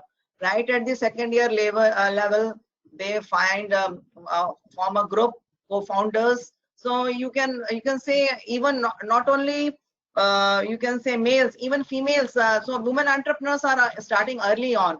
So we are riding on a different wave of entrepreneurship, startup ecosystem currently in the country. There are certain examples, some shining examples which are coming along the way.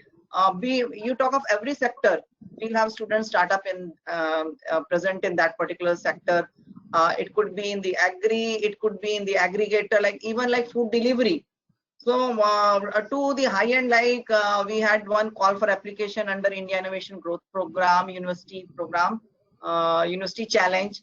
And you can say startups from tier 2, tier 3 kind of cities are coming with the high tech of satellite launching, you can say, technology. So all these, see, the education has been democratized. So it is not, location is irrespective. They have access to all sort of, you can say, knowledge. Access, proximity incubators does play a vital role, and government through variety of funding programs. So I think there's no better time than anyone who thinks of a startup as an option, as a journey.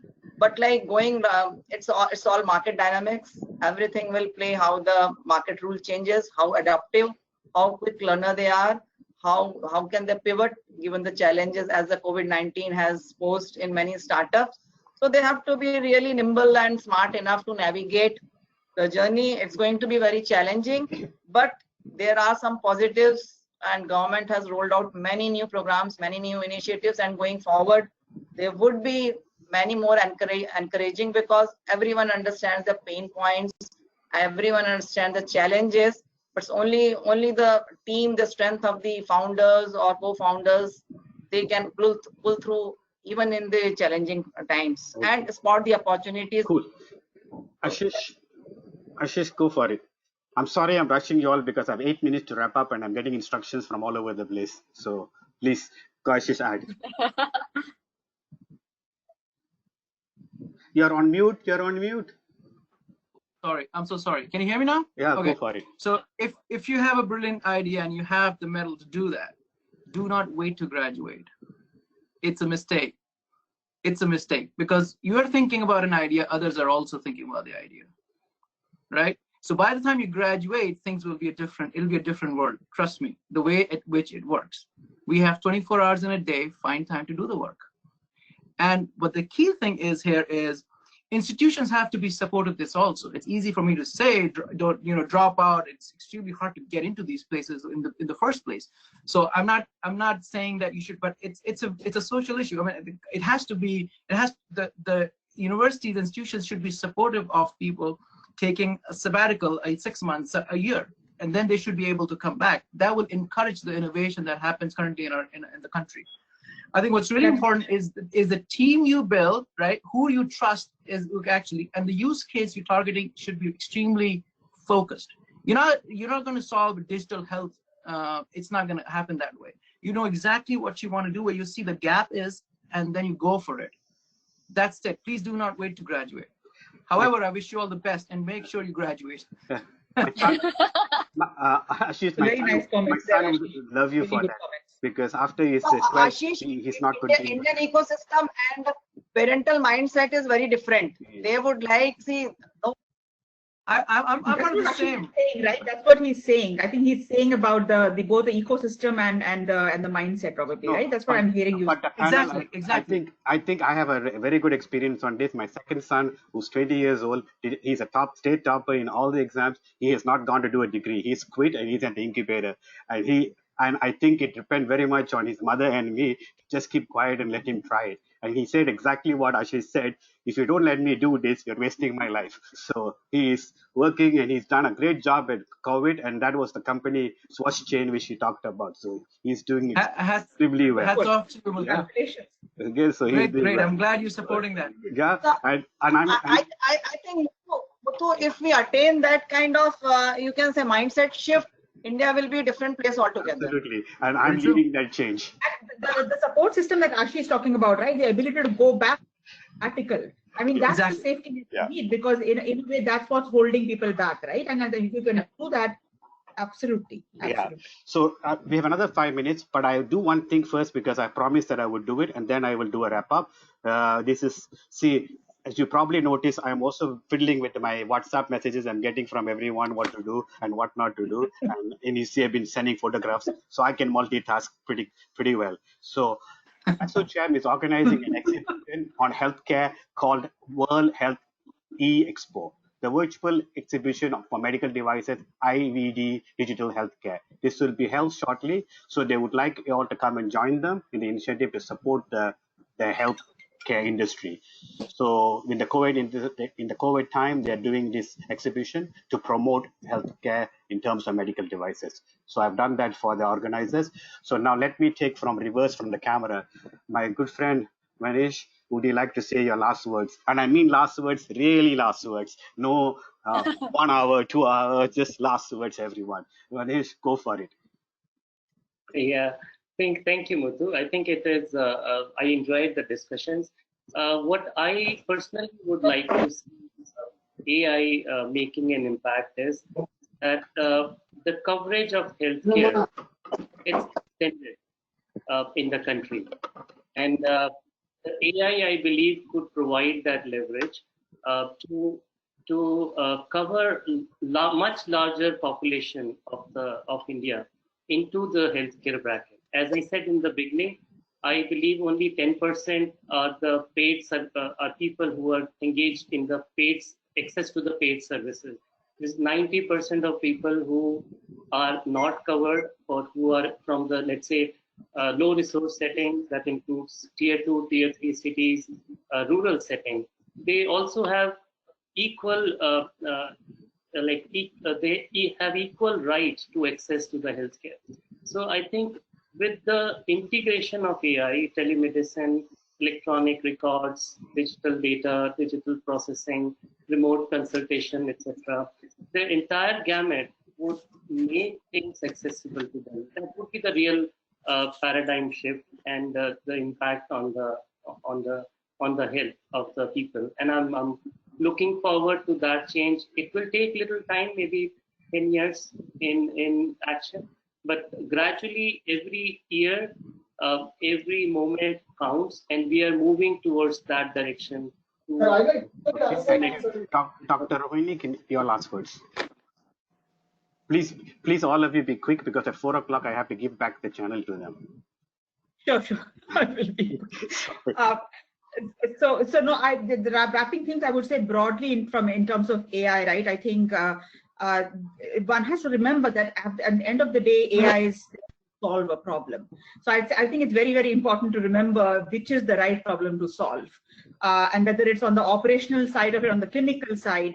If the problem you're looking to solve is to somehow make sure that clearly cases which are clinically not a health issue can be removed, therefore the healthcare system is less pressurized, that's a good problem to solve. So I think keeping an eye on the problem becomes important in terms of when you think about AI as a strategy, because otherwise you are going after something for the sake of technology. And I always, even as a technologist, always try to make sure that you are looking at the problem and then applying the right tools to solve it. Excellent. Ashish. Yes, it's been terrific. And actually, I really enjoyed this conversation. What I would say is do not be scared of AI. Don't think it's going to take jobs. just be, look at AI as an algorithm to help problems. There's different algorithms for different problems, right? Focus on the narrow AI, the narrow artificial intelligence. Don't get into the general aspect of things that, all these will work out well. Eventually, yes, but just focus on a problem and be creative, and it's just an algorithm. So just do not be scared of AI, and do not buy into things when people say AI is going to just start doing surgeries on people. It's Fantastic. crazy. That isn't happening. Thanks all. No problem. Dr. Palaniappan, your last words? Yeah. See, apparently every new innovation, inventions will have a lot of resistance. The people who are going to use it. It is to be strategically used, and it should be implemented very properly in the proper hands. It should not be like one more WhatsApp in everybody's hands so that they just go and type a stomach pain in Google and it will say you've got a cancer. It should not be something like that. It should be very, very, very prudently. It should be used, and it should not be available to everybody's hands. And after a lot of validation, it should be included in the healthcare. Cool. Prathistha, quickly. I'm going to say only two things. One for the AI from the startups perspective. One for the AI startups. Guys, hospitals are more open to trying trials right now, so go for it. And the second for the non-AI startups, it's important to be resilient. It's not important to be efficient right now. Just be resilient. You hang in there. You guys are going to be okay. Cool. And Dr. Anita, since you started the conversation, I will let you end, but I will still have the last word. Go for it. Thank you, Muthu, and I must thank. It has been very enriching and insightful experience of last 2 hours, sharing by all who's and who in the whole domain of AI. Let us work for AI first. So from the DS side is release agnostic as far as the technology goes. So our intent will be how AI could be pervasive for entire sectors. It has huge applications. It can really do wonders, be a game changer in many of the areas. And as highlighted by Manish also, our health infrastructure needs to be upgraded very soon. So let us use AI for democratizing the healthcare ecosystem in the country. So that's my final words. Okay, I'm going to wrap in the next 30 seconds, and we are on time as always. And I want to thank all of you. It's been my great privilege to have so many of you, and I think with 8 of you on the panel and with WhatsApp coming messages from the organizers, I think we have done relatively very well. And I thank you all, and let's continue the conversation. And I'm going to get many of you to come and get involved in the incubators, in the incubator world. So be prepared. Ashish, Rohini, Manish and Anita already get involved with us. The others, please beware that I will be coming after you to help the incubator, because one of the interests I have when I started the HTIC MedTech incubator is to make it not only the best in India, but the best in the world. So I'm working towards it extremely hard. So I need to get you guys to help me. And thank you very much, as always, my good friend Manish. Thank you very much for helping me out. Anita, thank you very much. It's been a pleasure working with you again. And my incubator manager, Prathistha, the young and bright star of India, but shortly moving to California as she gets married at the end of the year. What a loss to my incubator, but it's okay. We will find some other solution. So thank you very much, and God bless. Bye-bye. And thanks, Thank Muthu, you so for much. moderating such an excellent panel. Now, Muthu, one more final word. Yes, Let please. us all collaborate. Yes, we will. We should give a use case for AI. Yes, we will. Yeah, I'm going to reach out to you. And Manish will tell you, once I get on you, I never let you go. So ask him. He told me yesterday, you're so persistent, I can't say no. I'll come back to you next week. So there you are. So we definitely get to you. Honestly, I love the idea. I love the idea. We must collaborate. Yeah, let's collaborate and get things happening. Okay. And I have the WhatsApp group, and I'll keep it on until tomorrow, so you all can download the photographs. Okay. And I will drop an email so each one of us know each other. Is the recording available? Is the recording of the whole conversation Yes, I will available? get it to you once it's ready. Okay. Okay, cool. Thank you very much. Bye-bye. Bye. Yeah, thank you. Bye, everyone. Yeah.